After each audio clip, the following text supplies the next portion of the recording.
repidem permanem wancine jago kluruk parandene sang sato kaya ambisu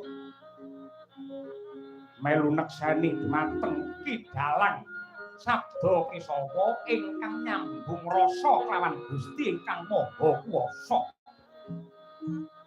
Awis tingkem netra kekalih kaya mati jroning urip sajroning pati liyep layape ngaluyut pindha pecating supena sumusuping rasa jati.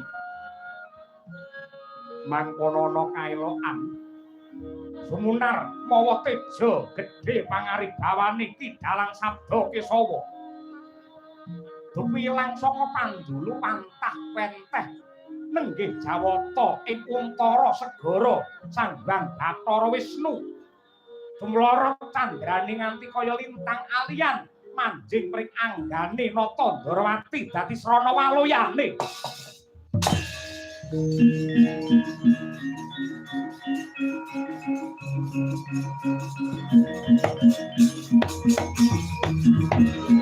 Kartoma bangi jagat tumungop-mungop paneng sapota ing ukir martabak tumirat meneng soroting surya mikolan gunung-gunung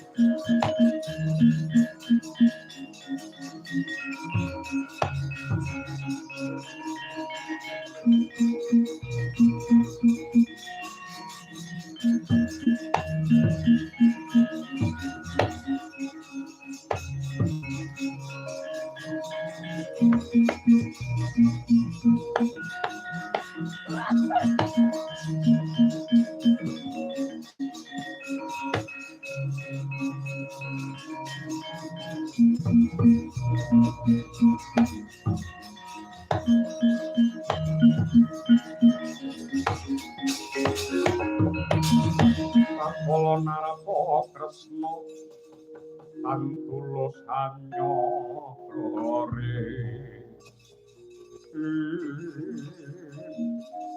Rumaos padang petrawangan manah kula Kaka Prabu Dini Paduka sampun waluya jati temak mulya. Sinuwun Ndarawati kula nderek mangayu bagya, kula nderek remen sinuwun.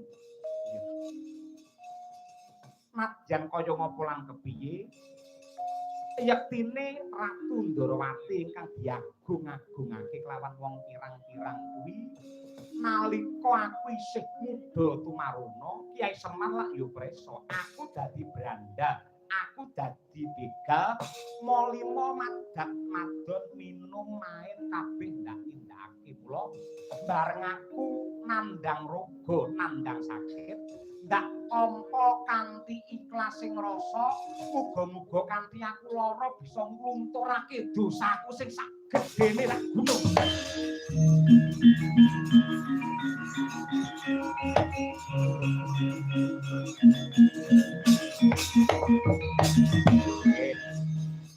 Kula nderek nekseni apik-apike wong niku yen rumangsani kleru lan dodo marang keluputanipun. Ning wong sing wigati sak mangke